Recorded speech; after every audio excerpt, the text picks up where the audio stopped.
We would love to hear from you this morning. You can tweet us at Off The Ball, or you can comment on the YouTube stream if that is where you're watching, and we would love to get your thoughts on the performance rankings. You know, that wasn't an All-Ireland winning performance. Probably should have won the game based on their second half performance. Is it a step too far to say it was the performance so far of the World Cup? Maybe not. OTB AM's performance rankings with Gillette. I'm scratching my head. That performance was just lacked that intensity. Every Monday morning on OTB AM, we're looking for your suggestions around the performance rankings. Enter and you will be in with a chance to win a Gillette starter pack. We'll pick out the winner before 9:30 this morning, and you can tweet us at Off The Ball. You can comment on our Instagram stories, and you can WhatsApp us as well. 087 9 180 180, 087 9 180 180. So any of your suggestions that are either in these five or outside of these five, we would warmly welcome. Let's have a look at what is on the colour scale today. So the bad, the good, the grand. So Galway football is in the bad here.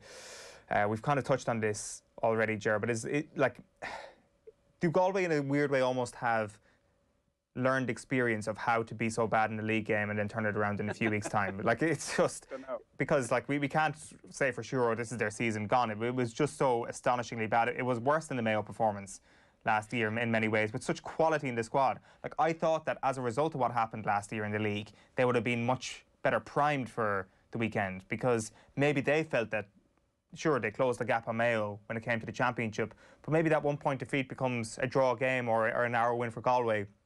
Had they won the league game, had there been that little bit of a psychological boost of beating Mayo, or just not getting hammered by Mayo. So I can't see a world in which Galway would deliberately underprepare or deliberately try to be cute about this year's league. Like, it's a tough division. They're in with Kerry and Dublin. They don't want to get relegated. There's no benefit to what happened last weekend. So, I'm just putting this down as a horrific performance, which is not to say that they're not going to bounce back. But I'm astonished, especially after listening to Michael Meehan on the show last week, when the sounds were pretty positive around this football team. The sounds were really positive, and the sounds were really positive on the Andy Moore and Paddy Andrews football pod as well. Like, there was a sense that there was a bunch of new young players coming through, that they had some returning players, particularly around the midfield area, who were going to help. And there was no evidence of that in the game against Kerry at the weekend. You would say that of all the years, I don't think teams care about getting relegated this year in many ways, because who knows what the format is going to actually be next year. And if you're a management team who is facing down the barrel of a competitive provincial championship and a pathway to an All-Ireland semi-final where you've got to be tuned in from the very second that that championship starts, then I think that if you're Galway, the point you made earlier on, challenge matches, this is a challenge match for them. And so therefore, getting hockeyed in a game like this is probably less relevant. Like, would they, if they were in the championship against Kerry, allow Clifford to be given the freedom of the pitch the way he was? Would they not have put some defensive structure in place? So that's the one thing that makes me think that this is less relevant from a Galway perspective in the long run than we might, this is Overreaction Monday. We're allowed to overreact to stuff because we have so little evidence available to us. First game out, I think that it's pretty easy for us to overreact to it. If they get hockeyed again in the league, I don't think it really matters, because I think that management team in particular, very smart, really understand defensive structures as well. I know that the Let's Restore Galway to their swashbuckling best was kind of the ticket on which Pádraig Joyce was elected manager. But, Dively, for example, very, very smart football man, fully understands how a defence is supposed to function and what role the stopper is supposed to have, and what role the creator is supposed to have. And I thinking about it, and I think that the best point that you made so far was that point when we were talking at the top of the show about this is what happens in matches that we never get to see. But all of a sudden, some teams are going to be treating this as an opportunity. If you're Dublin, for example, you need to hit the ground running here because you won't have a meaningful game until the All-Ireland semi-final. If you're Galway, you need to taper up to a point where over the course of the Connacht Championship, you're peaking for those big games. And so I can see how they're in the red, though. And I can see how if you're a Galway supporter, you're like, so we conceded 323 against Mayo in the league last year. It's a lot of goals that we're shipping. How do we stop that?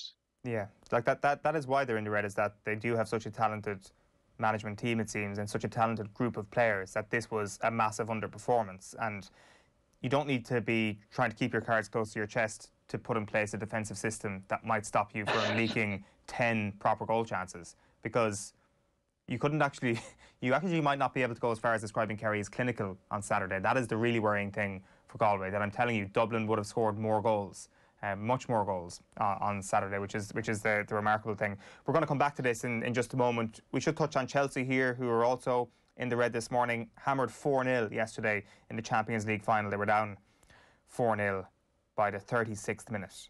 So this capped off a terrible, terrible weekend for Chelsea in both men's and women's football, where all of a sudden, Ger, it's looking like, could Chelsea bottle this conclusion to the season to the point where they don't qualify for next season's Champions League, they don't win the Champions League, they don't win the FA Cup, and Thomas Tuchel almost kind of has to start all over again next season with a bunch of players who will look as if they're not good enough going into this summer's transfer window. It'd be really interesting if they did bottle everything, wouldn't it?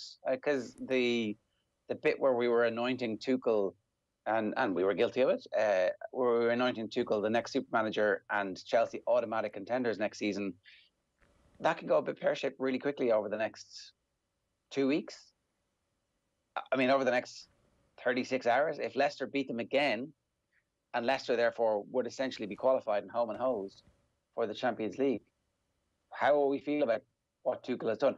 I mean, I think he's done an excellent job to improve the side from when Lampard was there, and he has not picked any of these players. He has not helped to shape the squad, and maybe he doesn't want to play with a 36-year-old centre-back, and maybe he doesn't feel like that's the best way for him to build a league-winning side and a Champions League winning side.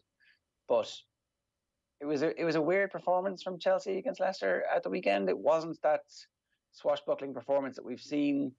It was like Leicester had worked them out, and it was. I mean, I think Brendan Rodgers was absolutely sensational and has been sensational since the moment he arrived at Leicester. And just because he tells everybody he's sensational, that doesn't mean he isn't sensational. And I don't know, really interesting game, really interesting sequence of matches now at the end of a Premier League season where we've known who the winners have been essentially since, I don't know, halfway through that 15-game winning run that Man City had. So hats off to Leicester, and squeaky butt time for Chelsea. And a terrible jersey as well, to make everything way worse.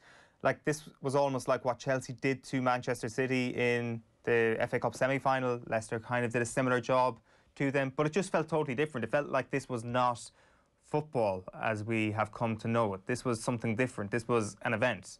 Like, I'm not sure. I think I found myself like drifting towards my phone quite a lot this season because the life of the game just has not existed without fans. And all of a sudden, Saturday felt like the most important sporting event in the world, the FA Cup of all things, involving Chelsea, who really are not necessarily a club that too many neutrals care too much about.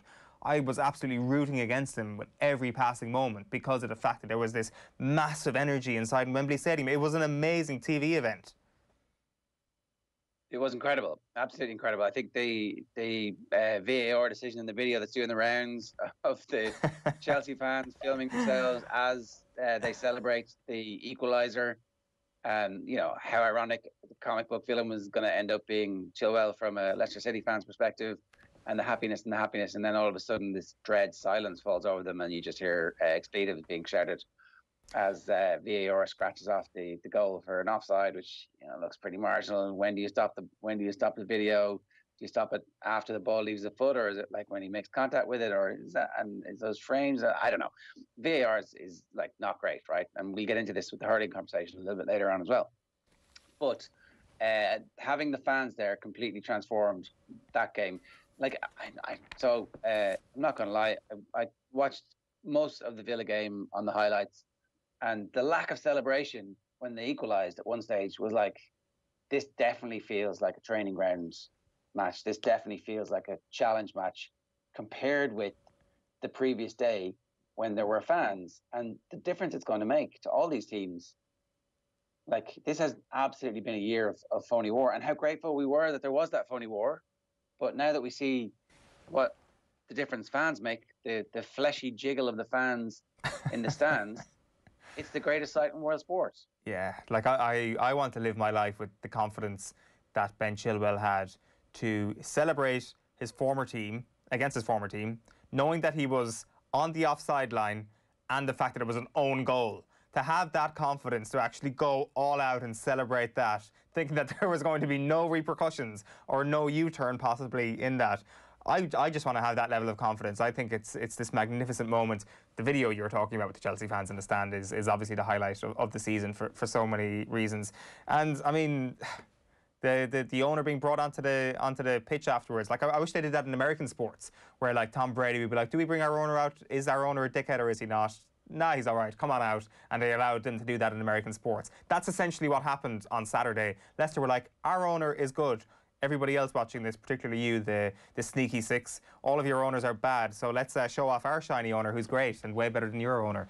I just loved that moment. I thought it was class, and all of a sudden, like these things that we would sneer at in the past about, I don't know, the crowd and the fans and the passion that's attached to British football, I think we've all realised that actually they're really, really, really important. It was brilliant. But Chelsea, though, not so brilliant. They are in the bad this week. You mentioned the hurling. Let's get on to that. It's in the orange this week because there were a couple of great moments, as there is in every hurling weekend. Galway were particularly good. We're going to have Cyril Farrell with us a little bit later on. But this is like that VAR Monday. Do you remember when there was like 1 million penalties given in the Premier League, and it was like Brexit debate all over again when VAR that Monday was just international news. Everybody was debating it. This is that Monday for hurling. As I said in front of the Examiner, who stole our game is probably a question that sums up the mood of a lot of managers. John Kiley in particular, desperately unhappy, especially when it comes to some of the Galway simulation, which I'd imagine won't go down well with Galway hurling fans. Like we talked at length several times in the build-up to this about if you absolutely imbue every free within a certain area with the potential for there to be a penalty, then players are going to take advantage of that opportunity, and at the slightest hint of contact, they're going to go down to make sure the referee understands that there was contact and this foul was cynical, and so therefore it stopped a goal scoring opportunity. It is in every sport. It is literally, it's the picture you paint for the referee, is how rugby talk about it, and generally it's like, oh, you've got to paint a good picture, but equally there are those people who are trying to make sure that you're painting a bad picture, the dark arts they call it. In football, it's diving, and was the intended consequence that you would introduce the art of the dive into hurling and football? I think it probably wasn't, and so therefore this is definitely one of those, the cane toads have been released into the Australian society. Let's see what happens. Well, they're going to grow fat and bulbous and take over. That's what happened. Like, we've all seen the Simpsons episode, right? So look, I don't know. I just feel, I feel two things about this. One, the hurling managers have notoriously been the most conservative and anti-change of any of the groups in history in Ireland. And let's face it, we're a super conservative country, so that's saying something. I don't think they've ever seen a rule change that they liked. So you've got to bear that in mind. And then the other thing is that they might be right about this. There's a possibility that there's some hybrid version where you do need to punish the cynical fouling that we saw, and you also need to allow the game to get, like, to be close to the perfection that it was. So what's the answer, Owen? Yeah, I know it's that, like, we might try and tease this out with Cyril Farrell later. We will try and tease it out later on, but whether or not we're going to arrive at an answer remains to be seen. I see Anthony Daly in the Examiner is talking about how many football tenets have become key cornerstones of hurling coaching. So he's firmly blaming blaming this on football coaches and what they've brought to hurling recently, because we can't all blame this on referees. Like, we can to a certain degree in terms of the recent changes over the last couple of weeks, for example, but hurling hasn't exactly been moving in a great direction over the last couple of years. Of course, it's absolutely blasphemous to suggest that such a thing might actually be the case, but like, in many ways, what do you mean? In many ways, like hurling has now just turned into a situation where are you strong enough to puck the ball a long distance? And, like, I mean, Cork against Tip was a decent game on Saturday night. But, like, Jason Ford, when he brings it back to level scores after 75 minutes or something like that, he is standing inside his own 65 and he's still got about 20 yards to spare. Neil McManus, when he launches that one from inside Antrim's half against Clare last week, an amazing little turn, and then pucks the ball over from deep inside his own 65, again with another 20, 30 yards to spare. It's like, wow, good job. You can puck the ball 100 yards But hang Well on, done you. hang on. But that's what everybody can do now. Everybody can score from deep within their own hang on, half. That though. should be just scoring from within your own half should be a rare, weird thing. Now it's becoming the norm in hurling. It is the norm. Every game you see an inside your own half score regularly. Yeah, so all of a sudden then defenses are going to have to start taking account of the player inside their own 45 who is able to score from there, and I think that's going to bring. What about the freeze? Like the game is going through an evolution, right? I mean, when you can't foul somebody in the opposition half. For example, well then don't foul somebody inside the opposition half. That's actually a really good thing. If you can't now foul somebody without the fear of giving away a score, then that actually means that you're going to see a much cleaner, crisper, more silky, cleaner or unphysical hurling match. What? Cleaner or non-physical? I would say it's moving towards the latter. I don't think so, Owen. I think that you absolutely still see good physical challenges and good competition for the ball because the referees aren't going to blow up for shoulders. I think Kevin Durant from downtown in Game 3 against the Cleveland Cavaliers, just before halftime, or was it? It was just before halftime, close to the halfway line. You're not complaining about the fact that Kevin Durant and loads of people can score threes. You're like, wow. That's threes amazing. are different. What an amazing bit of skill. Threes are different. Threes are very different to scoring within your own. If Steph Curry scores from the halfway line, you're like, that is amazing. The thing is, Steph Curry will not have an uncontested shot. To a different standard. But he will not have an uncontested shot from within his own half. That's my problem. It's almost with the free taking. Well, the McManus example was actually a terrible example because that's from play. And that was actually this really brilliant moment where he ditches his defender and leaves him eating dust, and then he scores from within his own half. More and more of that. I think the point about the freeze is actually on the rule changes and just the lack of the advantage rule that's going to happen. I think that they can sort that out. But I actually think that hurling's going in a really good direction where you can rack up these scores, and where if you're a team who has good shooters, you can position them anywhere from the half-back line forward and try and create a game plan around them. And I think that over the next couple of years we're going to see hopefully some of those teams who have been coming from the lower divisions make that leap, because you can work on that skill and you can rack up 22, 24 points and then hope that your inside forwards, because the rules are going to get some freedom to score goals. Like I don't think, but it's interesting that you think that, and I think there's a view out there that hurling's going in a kind of tragic direction. I don't have many policies in sport, but one of them is it should be hard to score from your own half. But if you give away a free anywhere near the opposition 65, you're conceding. If your opposition free taker is worth his salt in inter-county hurling, you are conceding from that position, and I don't know, I think that just cheapens the whole thing. It cheapens the really amazing things we see every single week in inter-county hurling. Why should you be allowed to foul with impunity, though? Why should halfbacks... That's not what I'm suggesting at all. Sometimes fouls are accidental. Sometimes fouls are genuinely accidental. Sometimes there's a crap referee. Sometimes and they do not warrant a score opportunity being given. Fair enough if that happens in the opposition half, because that's the scoring zone. But all of a sudden, fouling anywhere in the hurling pitch is becoming a scoring opportunity for the opponent, and I'm not on board for that. There's a couple of things we want to get to in the good. There are some good things. We've got like a minute, so we've got all the negatives out of the way, which is good. Football is the winner, as you can see there in the green. I think we've covered this in fairness. The FA Cup final on Saturday night, just this magnificent television experience. And then at number one here in the good is the contenders. We've had plenty of reaction in on what these should be. We've got David saying David Clifford is in the green, small touch of a goat about him. We've got M. Martin saying all good and well, Ger, with Kerry, but how poor are Galway? From a Galway man, I wouldn't look too much into Kerry's performance, as Galway were shocking. So are we doing that? Are we reading a lot into Kerry's performance, or are we saying challenge game this morning? No, we're not. We're saying Kerry are absolutely sensational. Will on YouTube says, do not let Sheehan play down this Kerry win. Last year, Galway were considered one of the potential Champo winners, and Kerry disemboweled them, Japanese style. Build the Kerry hype. The hype train is leaving the station today. Get on board. It's Kerry's All Ireland to lose.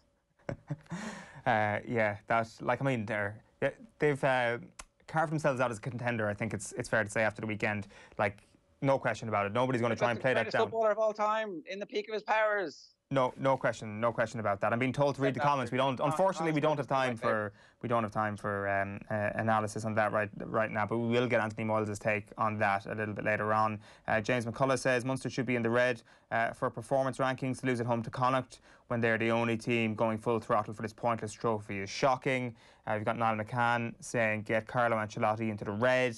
Yassine says Alisson for scoring that winner, obviously, and Schmeichel for 2 world-class saves. A good weekend to be a goalkeeper. As I say, David is suggesting David Clifford in the green. Oisin says get Kieran Donaghy in the green. Armagh forwards were very dangerous. It was a great performance from Armagh in patches yesterday. And Thomas Kane says Donegal should be in the green, beating Tyrone away in a high-scoring game. So we should also give a mention to Rashida Adeleke, who broke Phil Healy's 200-metre Irish record on Saturday night. She ran 22.96 in Texas, where she's in college. She's now on the brink of qualifying for the Olympics, and also the Irish rowers doing Irish rowing things. Olympic record being broken as 6 boats qualify for Tokyo. 6 boats. For the sake of Irish rowing everywhere, we really hope that the Tokyo Olympics goes ahead. Later this morning on OTB AM, we're going to pick a winner for Monday's Gillette starter pack. You still have time to send us in your suggestions. You can tweet us at Off The Ball. You can comment on our Instagram story or WhatsApp us at 0879 180 180. That is it for the performance rankings.